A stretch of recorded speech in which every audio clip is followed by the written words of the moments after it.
Hi everyone! In this video, I'm going to talk about how social media helps families, social workers, and the government during calamities. I will also explain how it is different from the past when people only relied on TV, radio, and newspaper for information. Let's start! Social media has become a very important tool during calamities.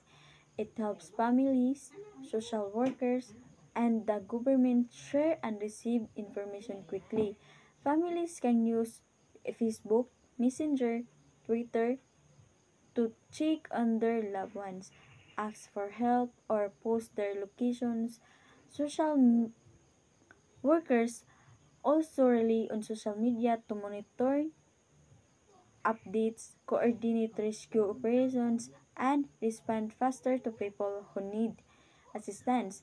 The government uses social platforms to warn communities about dangers, announce evacuations areas, and provide real-time updates about the situations.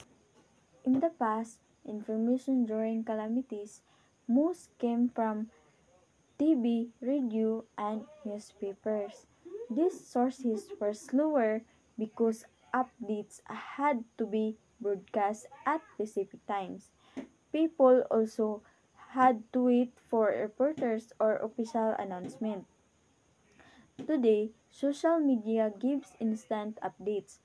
Anyone can post photos, videos, or warnings in real time. This makes information faster, more accessible, and easier to share, helping more people stay safe during emergency.